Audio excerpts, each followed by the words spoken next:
Hey guys, so you are now entering the void of my kitchen. We're actually just going to quickly whip up something using some non-GMO soy. I'm actually using the Nasoya extra firm tofu. So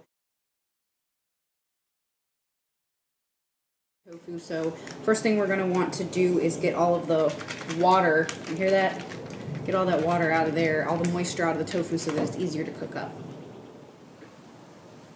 Alright, so first we're going to put down our cutting board, and then we're going to go ahead and take our really soggy tofu and lay down one towel. Food down. This is just the way I do it. You don't have to do it this way at all. But I like to roll it, and as I'm rolling it, just kind of squeeze it. The only problem is if you get too much moisture out of the tofu, it will fall apart, and you don't want that at all. Even extra firm tofu will fall apart, so I like to just roll it and get the moisture out.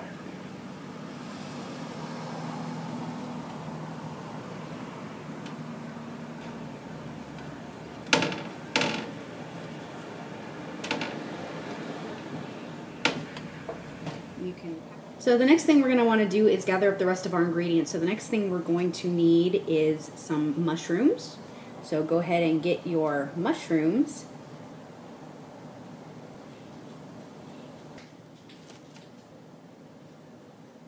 Make sure you wash them really well because fungus is known for growing in poop.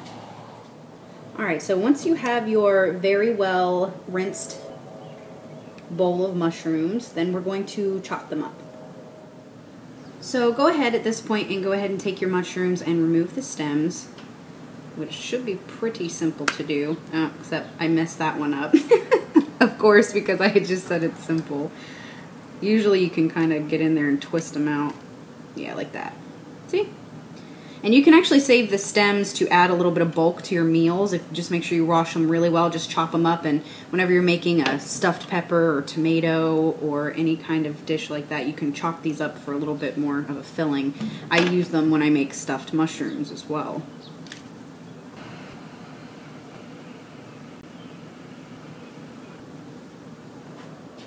Alrighty, so now that we have gotten all of the stems out of our mushrooms, we're going to go ahead and chop them up. So just go ahead and just take them one at a time and just cut them like so. So just keep cutting up your mushrooms until you have a nice little pile of them.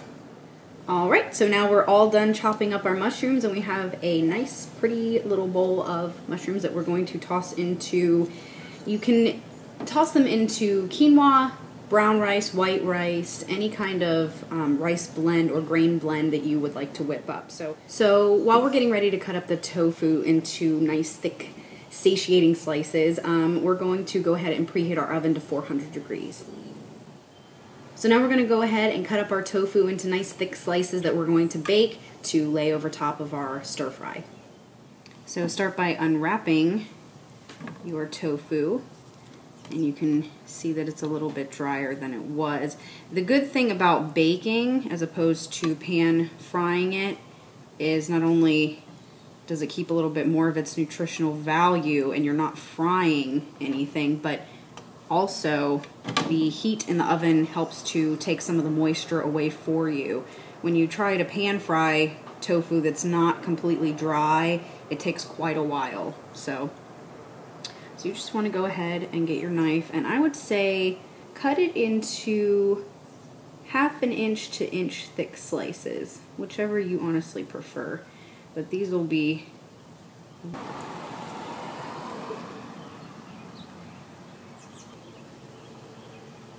and there you have it. Your tofu is now ready for the marinade. Alright, so the next thing we're going to do is combine our ingredients for our marinade. The first thing we're going to start out with is 1 to 2 tablespoons of either regular mustard or Dijon mustard. We're also going to use a little bit of garlic powder or fresh garlic. That's up to you, whichever you would like to do. A little bit of sea salt.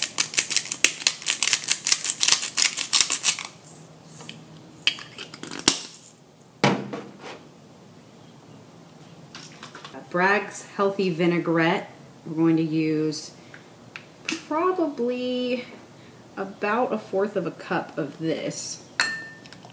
Now, if you guys do not have the healthy vinaigrette on hand, mix a little bit of apple cider, olive oil, garlic, black pepper, and a little bit of onion powder. And you'll get basically the same thing that you're going to get with this. A lot of people don't have this on hand, but you can pick this up at a lot of health food stores. It's a good dressing and a really great marinade. So the next thing we're going to use is some agave.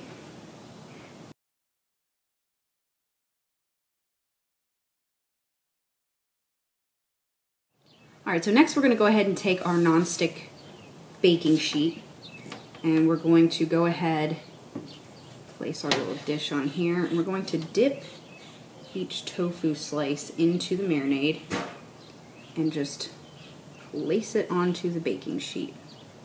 Simple as pie, or tofu. Alright guys, now remember we said 400 degrees and we're going to do that for about 45 minutes, but you want to check it at about 25 depending on how hot your stove gets, because everyone's different. Popping these babies in, look at that. That's going to be great. Yum. Alright, well while we wait for our tofu to finish baking, we can go ahead and start on our stir fry. Alright, well one thing I forgot to mention, make sure that you guys chop up some green onions, about 1 to 2, and chop them up as finely as you can because we're going to go ahead and throw that in. This is going to be a really simple stir fry, so you just want to do, right now we're just going to do our mushrooms, and we're going to do some green onions, and that's going to go over top of our rice, and the tofu is going to go over top of that. Alright, so go ahead and fire up your pan, get it on about a 7 or an 8 on your stove, just so that the oil in the pan is bubbling a little bit. Make sure you're using a healthy oil as well. I'll go ahead and add some of our mushrooms just to start.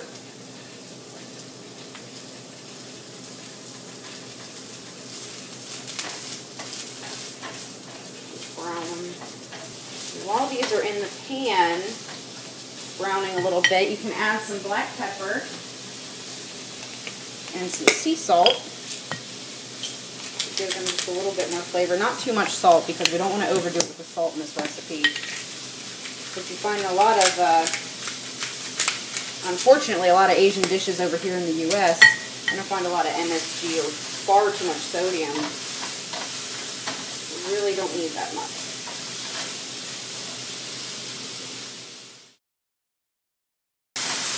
Alright, once they start to shrink up a little bit, turn it down to about a 6.5 or a 7. So we're starting out cooking on high heat, and then we're going to move down to medium-high.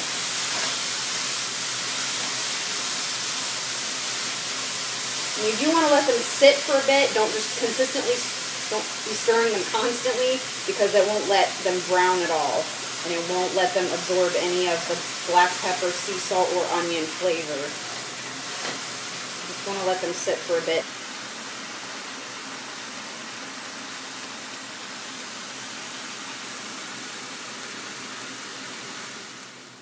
Alright, once these start to shrink up a lot, go ahead and remove them from the heat.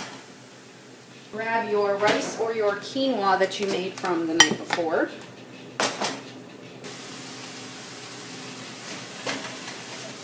Just going to work the rice into there. The heat in the pan will break it up if you were refrigerating it, so don't need to worry about the rice or quinoa being in clumps, because the heat will just start to break it up.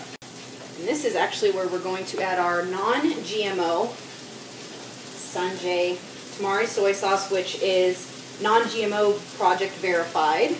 Yay! So we're going to go ahead and add some of that. Just a little, we don't want a whole lot. They actually have low sodium versions of this as well, so make sure that if you are really concerned about your sodium intake, that you go ahead and pick up that version instead. There were both of those versions there. I really don't eat a whole lot of salt, and I really don't have a lot of sodium in my diet, so I wasn't too concerned about it.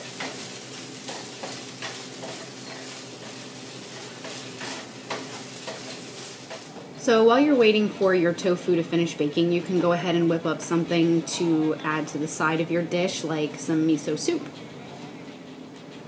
I use this brand here. It's an organic brand, and it is a white miso, which is my favorite. You can also get the brown, and basically all you want to do is just add a little bit of sea salt and some green onion and some tofu pieces or some seaweed, and you have a really yummy miso soup.